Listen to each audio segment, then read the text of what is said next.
যশোরে জিয়া রহমানের কাটা উলশি খাল পুনঃখনন উদ্বোধন করলেন প্রধানমন্ত্রী। বিকালে যোগ দেবেন যশোর ঈদগাহ মাঠে বিএনপির জনসভায়।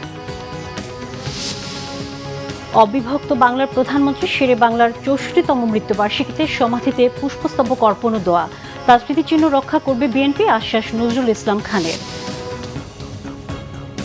দেখছিলেন ক্রাউন সিমেন্ট সংবাদ শিরোনাম, এবারে বিস্তারিত। খাল খনন কর্মসূচি সহ একাধিক প্রকল্প উদ্বোধনে যশোর গেছেন প্রধানমন্ত্রী তারেক রহমান। সকাল ৯টা ১৫ মিনিটে হযরত শাহজালাল আন্তর্জাতিক বিমানবন্দর থেকে যশোরের উদ্দেশ্যে রওনা দেন প্রধানমন্ত্রী তারেক রহমান। যশোর থেকে সড়ক পথে গিয়ে শার্শায় উলশি খাল খনন কর্মসূচি উদ্বোধন করেছেন প্রধানমন্ত্রী। খাল খনন কর্মসূচি উদ্বোধনের পরপরই খালের পাশেই বেলা 11:30টায় উলশি উপজেলা বিএনপি আয়োজিত এক সুধীর সমাবেশে যোগ দেন প্রধানমন্ত্রী। এরপর সার্কিট হাউসে জোহরের নামাজ ও মধ্যাহ্নভোজের বিরতির পরে বিকাল ৩টায় প্রধানমন্ত্রী যশোর মেডিকেল কলেজ হাসপাতালের ভিত্তিপ্রস্তর স্থাপন করবেন। এরপর তিনি যশোর ইনস্টিটিউট পাবলিক লাইব্রেরির পরিদর্শন এবং বিকাল ৩:৩০টায় যশোর কেন্দ্রীয় ঈদগাহ মাঠে জেলা বিএনপি আয়োজিত জনসভায় প্রধান অতিথি হিসেবে বক্তব্য দেবেন। জনসভা শেষে বিমানযোগে ঢাকায় ফিরবেন প্রধানমন্ত্রী।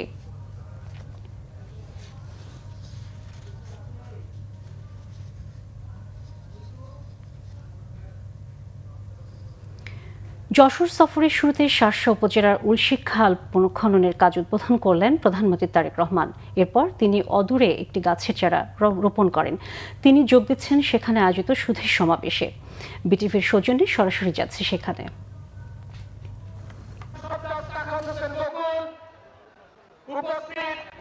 যশোর ১ সংসদীয় এলাকা থেকে নির্বাচিত সংসদ সদস্য মাওলানা আজিজুর রহমান, যশোর নির্বাচনী এলাকা থেকে নির্বাচিত সংসদ ডক্টর ফরিদ, আমাদের শার্শা উপজেলা বিএনপি সরকারি সভাপতি জনাব আবুল হাসান জহির, সাধারণ সম্পাদক জনাব নুরুজ্জামান লিটন, যশোর জেলা বিএনপি সভাপতি অ্যাডভোকেট সৈয়দ শামিউল্লাহ কামু, সাধারণ সম্পাদক জনাব দেওয়ান হোসেন খোকন, উপস্থিত আছেন সর্বজন শ্রদ্ধেয় মুরব্বী,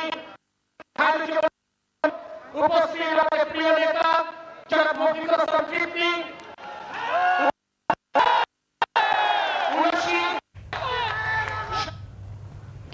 সমাধিতে পুষ্পস্তবক অর্পণ ও দোয়ার মধ্য দিয়ে অবিভক্ত বাংলার প্রধানমন্ত্রী অবিসংবাদিত নেতা শেরে বাংলা একে ফজলুল হককে স্মরণ করল বিএনপি সহ বিভিন্ন রাজনৈতিক দল ও সামাজিক সাংস্কৃতিক সংগঠন।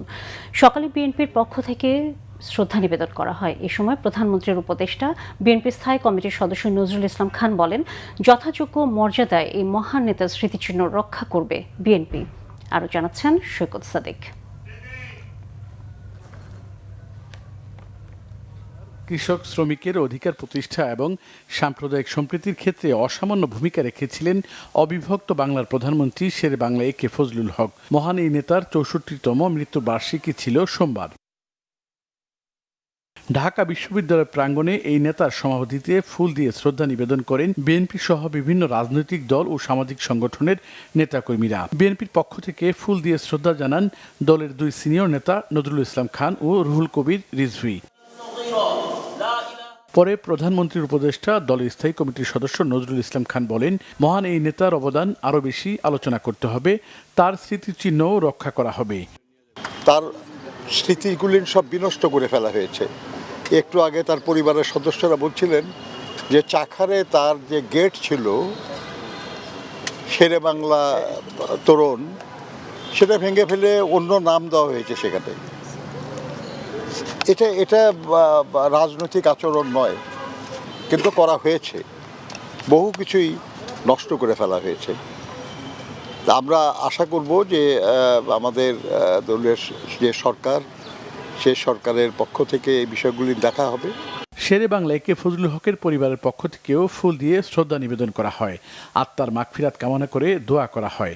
যে শেরে বাংলাকে ফজলুল হককে তেমনভাবে কিন্তু স্মরণ করা হচ্ছে না, তার স্মৃতিটা কিন্তু একদম বাংলার মাটির থেকে আস্তে আস্তে মুছে যাচ্ছে।